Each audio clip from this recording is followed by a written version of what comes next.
Bismillahirrahmanirrahim.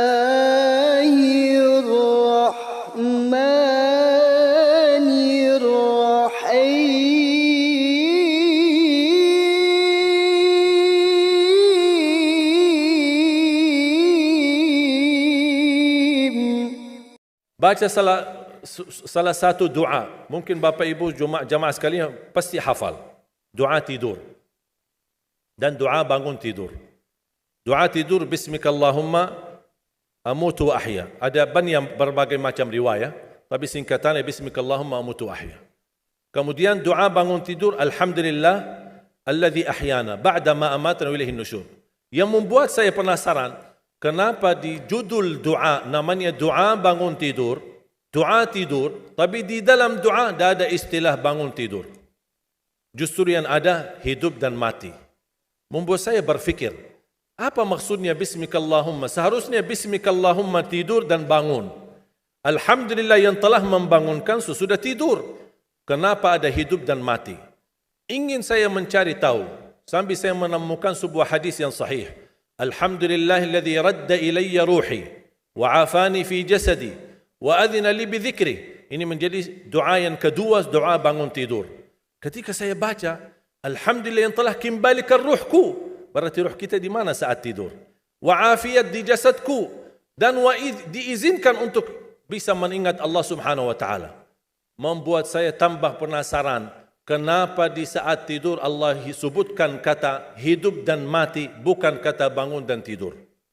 Membuat saya jari dan gali tahu, mencari tahu, tidak menemukan hadis-hadis yang bisa menjawab penasaran saya. Subhanallah, ketika saya membaca Al-Quran, seperti biasa baca. Setiap hari baca, menyediakan waktu, kadang 1 juz, kadang 2 juz. Pas sampai saya di surah Az-Zumar.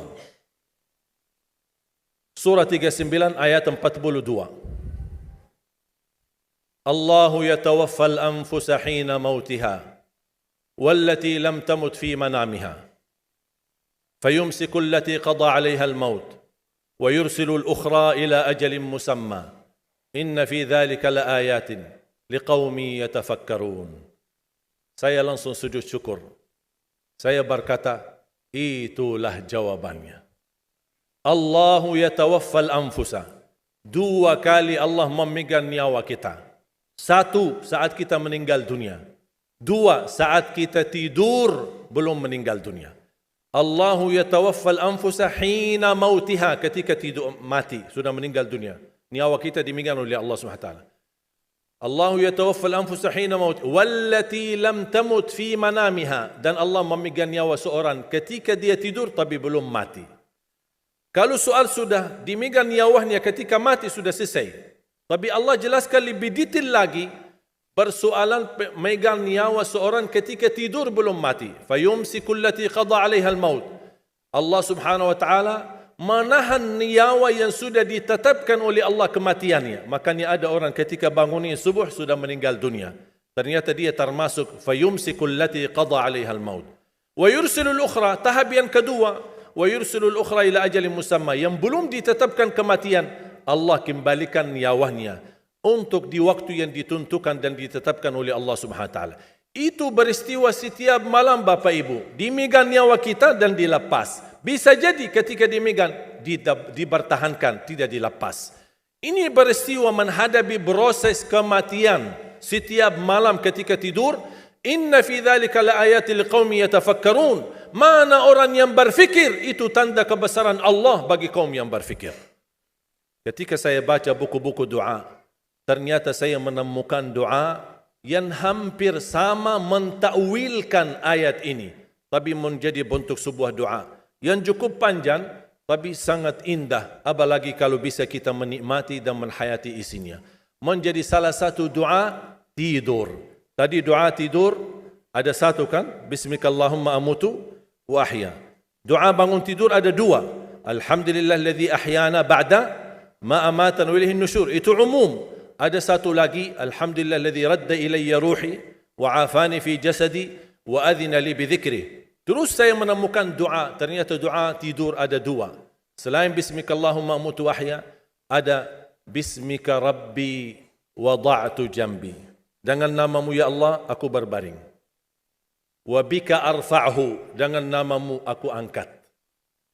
Fa in amsakta nafsi, ya Allah, kalau nyawaku dibertahankan malam ini, farhamha, rahmatilah ya Allah. Wa in arsaltaha fahfadha, kalau dilepaskan nyawaku, jagalah diriku sebagaimana terjaga dirinya hamba-hamba yang saleh. Ketika saya baca dan setiap malam bisa merasakan bismika rabbi wada'tu jambi wa bika arfa'hu fa in amsakta nafsi farhamha. Ketika saya baca fa in amsakta nafsi farhamha, saya bisa merasakan ketika Allah wafatkan saya malam itu. Dan saya sangat memohon, rahmatilah aku ya Allah.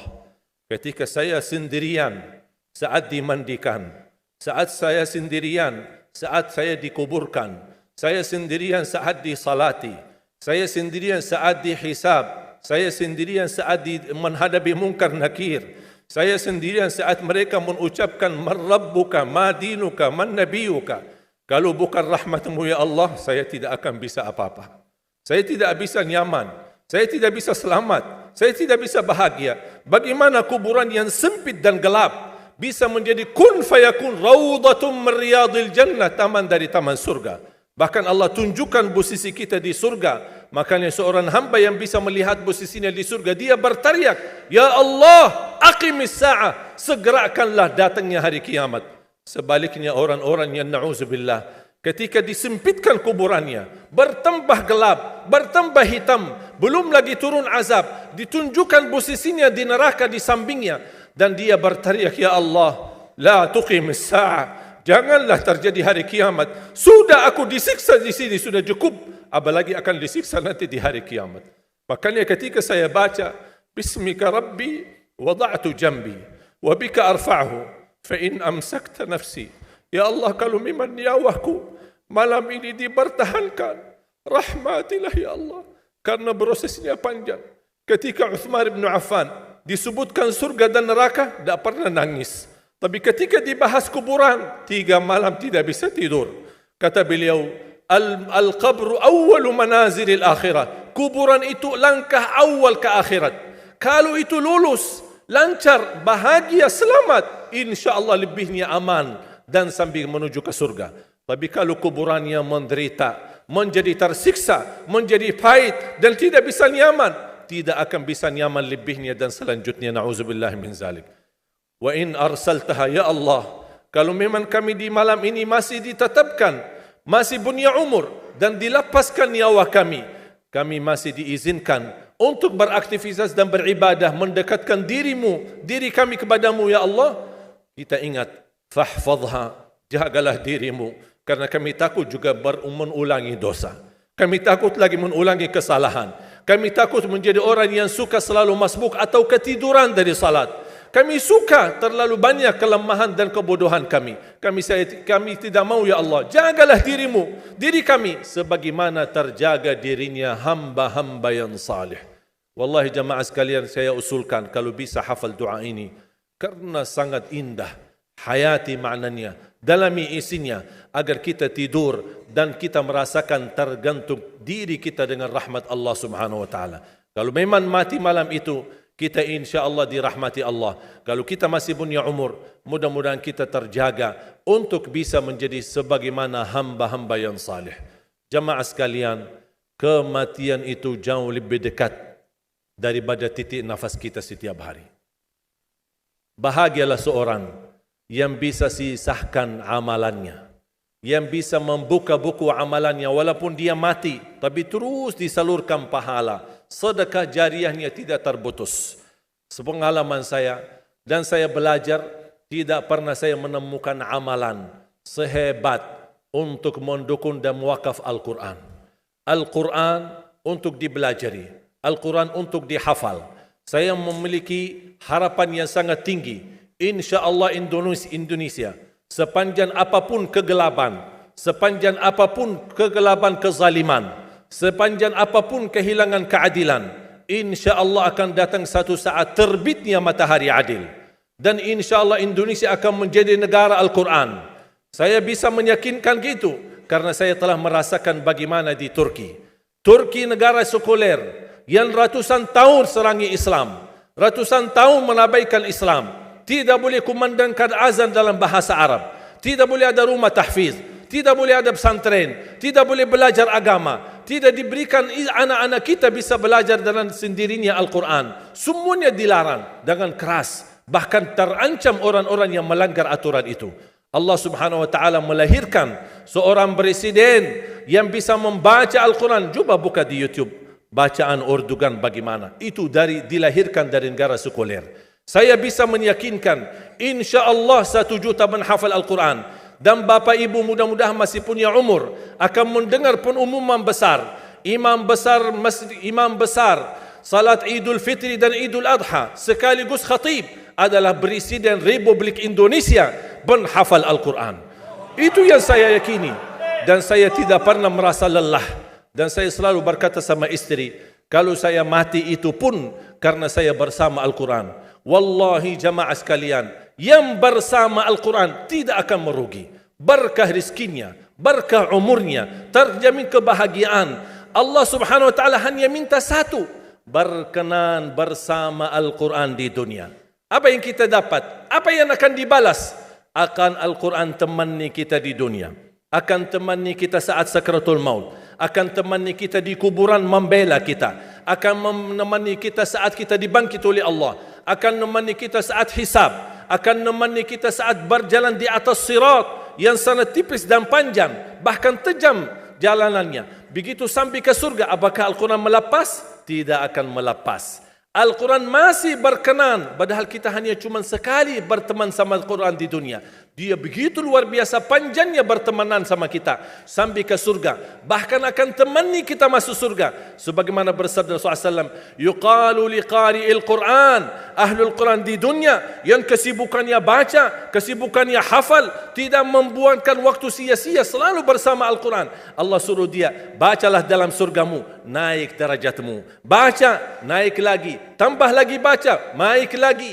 Sampai di posisi mana pun anda berhenti baca, disitulah posisimu di dalam surga. Bagaimana kata Siti Aisyah di riwayat Imam Muslim, jumlah tingkatan-tingkatan dalam surga Allah sesuai jumlah ayat Al-Quran. Oleh karena itu tidak ada yang lebih tinggi di dalam surga Allah daripada Ahlul Quran. Cukuplah bahagia Ahlul Quran ketika di hari kiamat dipanggil. Semua manusia dibangkitkan oleh Allah. Malaikat memberikan pengumuman, mana Ahlul Quran? Berdiri, rapat, berdekatan. Mereka maju. Mau bawa kami ke mana? Kalian terpilih menjadi orang yang terdekat sama Allah. Karena Ahlul Quran adalah keluarga Allah Subhanahu wa ta'ala. Bukan hanya kita sendiri yang mendapatkan anugerahnya dan manfaatnya. Semua keluarga kita, termasuk orang tua kita dan orang yang ada di sekitar kita. Makanya jemaah sekalian, kalau anda gagal penghafal Al-Quran, anakmu pun gagal penghafal Al-Quran, jangan sisahkan walaupun saham menjadi saksi baik di hadapan Allah. Ya Allah, saya belum hafal, anakku gagal penghafal Quran, tapi insya Allah hartaku, usahaku, pikiranku, tenagaku bisa terus memperjuangkan Al-Quran. Apa saja, ya Allah, insya Allah menjadi saksi baik. Dan nanti di hari kiamat, insya Allah kita bersama Ahlul Quran mendapatkan syafaatnya Al-Quran di hari kiamat. Kita sangat membutuhkan ayat-ayat yang dikumandangkan ketika meninggal dunia. Insya Allah setiap satu huruf akan disalurkan 10 kebaikan. Mudah-mudahan semua yang hadir diberikan kemuliaan dan keanugerah dari Allah menjadi Ahlul Quran, penghafal Al-Quran, penghayati Al-Quran, para pencinta Al-Quran, berakhlak-akhlakul Quran. Ya Allah, aku mohon atas izinmu ya Allah, kami bersama-sama bertemu di masjid ini. Berilah kepada kami kemuliaan bersama-sama bersama Ahlul Quran di dalam surgamu ya Allah, ya Dzal Jalal wal Ikram, ya Arhamar Rahimin, ya Arhamar Rahimin. Anugerahlah kepada kami anak dan keturunan penghafal Al-Quran, anak dan cucu penghafal Al-Quran yang mampu menjaga nama baik keluarga kami, yang mampu membanggakan kami di hadapanmu hari kiamat, yang mampu menhadiahkan mahkota untuk kedua orang tua kami. Birahmatika ya Arhamar Rahimin. Ya Allah, maafkan kalau kami tidak berhasil menjadi penghafal Al-Quran. Tapi ya Allah, kami kurbankan nyawa kami, harta kami, usia kami, tenaga kami, pemikiran kami, ilmu kami untuk Al-Quran, agar Indonesia ke depan menjadi negara Al-Quran, agar Indonesia menjadi contoh terbaik untuk mata dunia, agar bisa kita melahirkan. Karena saya meyakinkan ya Allah, dan kami semua meyakinkan, terjamin masa depan Indonesia baldatun tayyibatun wa rabbun ghafur kalau selalu bersama Al-Quran. Ighfir lana wa liwalidina wa li jami'il muslimina wal muslimat wal mu'minina wal mu'minat al ahya'i minhum wal amwat. Rabbana atina fid dunya hasanah wa fil akhirati hasanah wa qina adzaban nar. Wa sallallahu ala sayyidina wa nabiyyina Muhammad wa ala alihi wa sahbihi wa baraka wa sallam. Walhamdulillahi rabbil alamin. Subhanakallahumma wa bihamdik, ashhadu an la ilaha illa ant, astaghfiruka wa atubu ilaik.